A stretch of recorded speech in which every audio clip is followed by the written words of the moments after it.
Tahimik ang gabi. Tanging ugong ng hangin at hampas ng mga alon ang maririnig sa tabing dagat ng Bohol. Pero sabi ng mga matatanda, kapag narinig mo ang tawa ng bata sa gitna ng dilim lalo, na kung wala namang bata sa paligid tumakbo ka na, dahil hindi iyon tao. Isa iyon sa mga nilalang na nakakabit sa isang lumang manika. Manikang may mga matang parang laging nakamasid, at may ngiti na ayaw kumupas kahit sinunog. Marami na ang nagsabi na imbento lang ito hanggang sa isang pamilya ang nakatagpo ng manikang iyon. At unti-unti silang nagsimulang mamatay, isa-isa. At ngayong gabi, ibabahagi ko sa inyo ang kwento ng manika mula sa Bohol. Isang liham mula sa isang tagapakinig na humihingi ng tulong matapos silang gambalain ng isang bagay na dapat ay nilibing na matagal na. Bago tayo magsimula, kung gusto mo ng mga kwentong katatakutan, huwag mong kalimutang mag-subscribe dito sa ating channel para lagi kang updated sa mga bagong kwentong katatakutan na aking ibabahagi.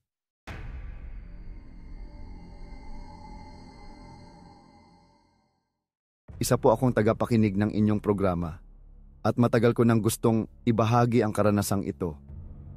Hindi ko alam kung may maniniwala, pero hanggang ngayon, dala ko pa rin ang takot na iniwan nito sa amin. Nangyari ito 3 taon na ang nakalipas sa bayan ng Anda, Bohol. Umuwi kami noon ng pamilya ko para sa pista. At dahil sa dami ng bisita, napagpasyahan naming tumuloy muna sa lumang bahay ng lola ko sa may tabing dagat. Matagal nang walang nakatira roon, kaya amoy alikabok at lumang kahoy ang buong paligid. Habang naglilinis kami, napansin ng bunso kong kapatid na si Liza ang isang kahon sa ilalim ng lumang aparador. Madilim sa loob, pero nang ilapit namin sa liwanag, nakita naming laman yon ay isang lumang manika. Nakaputi ito ng lumang bestida, medyo marumi at puno ng alikabok. Pero ang nakakatakot, bago pa rin ang mukha. Parang kahapon lang ginawa. At higit sa lahat, nakangiti ito isang ngiting hindi mo maintindihan kung masaya o nanlilisik. Napataas ang kilay ng lola ko nang makita iyon. Hindi nyo dapat ginagalaw yan. Ibalik nyo kung saan nyo nakuha. Pero syempre, bata pa kami noon. Hindi namin pinansin. Dinala pa nga ni Lisa sa kwarto niya ang manika at ginawang laruan. Kinagabihan, habang nag-aayos kami ng hapunan, may narinig kaming mahina ngunit malinaw na tawa mula sa itaas. Akala namin si Liza. Pero nang silipin ni Papa, tulog na siya yakap-yakap ang manika. Maya-maya, bigla siyang napasigaw. Tumakbo kami papasok at nakita naming gumagalaw ang ulo ng manika. Dahan-dahan itong tumingin sa amin. Nang sinubukan ni Papa itong kunin, napansin niyang mainit ang katawan ng manika, parang buhay. Simula noong gabing iyon, hindi na naging tahimik ang bahay. May mga yapak ng bata tuwing madaling araw at minsan, maririnig mo ang tawa mula sa ilalim ng kama. At tuwing gigising si Liza, laging may bagong gasgas sa braso at ang manika, laging nasa ibang pwesto. Doon nagsimula ang impyerno namin sa Bohol. Pagkalipas ng ilang gabi, lalong lumala ang mga nangyayari. Tuwing 12:00 ng gabi, maririnig namin ang mga yabag ng bata sa hagdan. Parang may kasabay na pag-iyak. Kapag sinilip namin, wala namang tao. Pero sa sahig, may mga bakas ng maliliit na paa.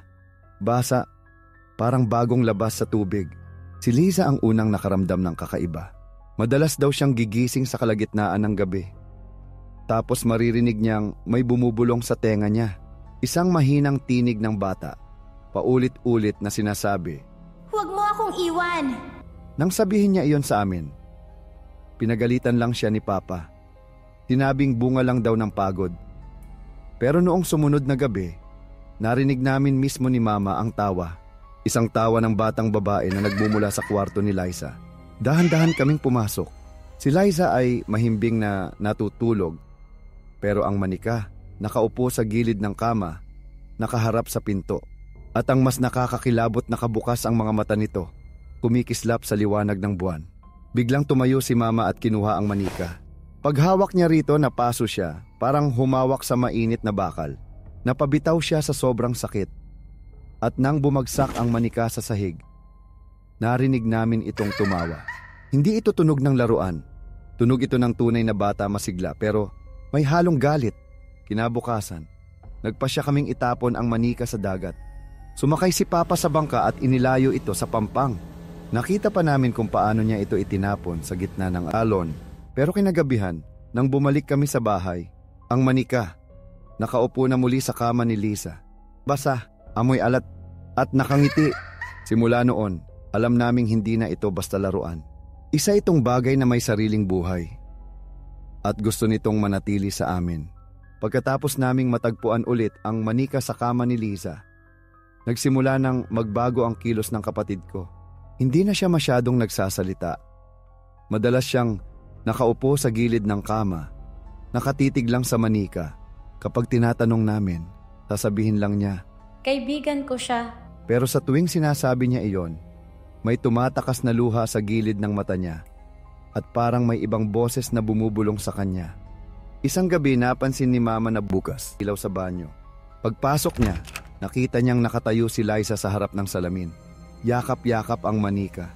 Tahimik lang siya pero nakangiti. Nang nilapitan siya ni Mama, napansin niyang may sinusulat si Liza sa basang salamin gamit ang daliri. Pagtingin ni Mama sa refleksyon, may nakita siyang ibang bata sa salamin, hindi si Liza. Ang batang babae sa loob ng salamin ay maitim ang paligid ng mata at may hiwa sa pisngi, parang napunit.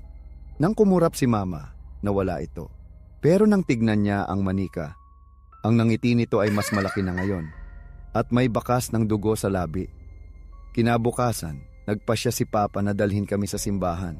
Pero bago pa kami umalis, biglang sumigaw si Liza. Nakabagsak siya sa sahig, nanginginig, at paulit-ulit niyang sinasabi, Ayaw niyang umalis. Dito siya nakatira. Dito siya namatay.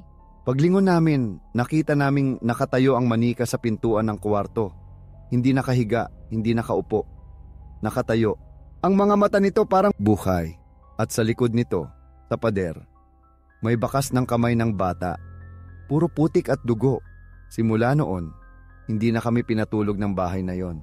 Sa bawat gabi, may kumakalabog sa dingding. May humahaplos sa buhok namin habang natutulog. At sa bawat salamin sa bahay, nandun ang mukha ng batang iyon, nakamasid, naghihintay. Pagkatapos ng mga gabi ng iyakan, sigawan, at mga tunog na hindi namin maipaliwanag, napagpasyahan ni Papa na tawagin ang matandang kapitbahay ng lola ko, si Mang Berto. Isa siyang albularyo, at ayon sa mga taga rito, siya raw ang tumulong noon sa mga pamilya na ginambala ng mga nilalang sa baryo. Pagdating pa lang niya sa bahay, agad siyang napahinto. May bata rito, pero matagal na siyang patay. Tahimik lang kaming lahat. Lumapit siya sa kama ni Lisa, kung saan nakaupo ang manika. At nang hawakan niya ito, bigla siyang umatras. Hindi ito basta laruan. Diyan nakakulong ang kaluluwa ng batang babae na pinatay dito noon. Bago pa man itinayo ang bahay, may pamilya na ang unang nakatira sa lupaing ito. May anak silang babae, 5 taong gulang, nasawi ng mahulog sa balon sa likod ng bahay. Nang hindi nila matagpuan ng katawan, pinalagay ng ina ng bata ang kanyang espiritu sa manikang paborito nito. Gamit ang dasal at dugo, ngunit hindi natapos ng maayos ang ritual, kaya nanatili sa pagitan ng buhay at kamatayan ng kaluluwa ng bata. Doon ko naalala ang mga bakas ng putik, ang tawa sa gabi, ang mga yapak sa sahig. Ang batang iyon pala ay umiiyak, nagagalit, at naghahanap ng katawan. Kinagabihan, pinayuhan kami ni Mang Berto na sunugin ang manika habang nagdadasal. Nagtipon kami sa labas, naglagay ng apoy, at doon namin inilagay ang manika sa gitna ng apoy. Habang sinusunog namin ito, biglang humangin ng malakas. At mula sa apoy ay may narinig kaming sigaw ng bata, matinis at puno ng puot. Nanginginig kami sa takot, pero patuloy lang si Mang Berto sa pagdasal. Nang tuluyang maging abo ang manika, tumahimik ang paligid. Walang hangin, walang ingay. Akala namin tapos na. Ngunit nang tignan namin si Liza, nakatayo siya sa tabi ng abo at nakangiti. Salamat po, pero nandito pa siya. Sa likod niya, nakita naming gumagalaw ang anino ng isang bata. Kahit walang sino man doon, pero kakaiba si Liza. Madalas siyang tulala at tuwing tinititigan namin parang hindi na siya si Liza. Parang may ibang mata na nakatingin mula sa loob niya. Isang gabi, nagising ako sa tunog ng pintuang dahan-dahang bumubukas. Pagbangon ko, nakita kong wala si Liza sa higaan.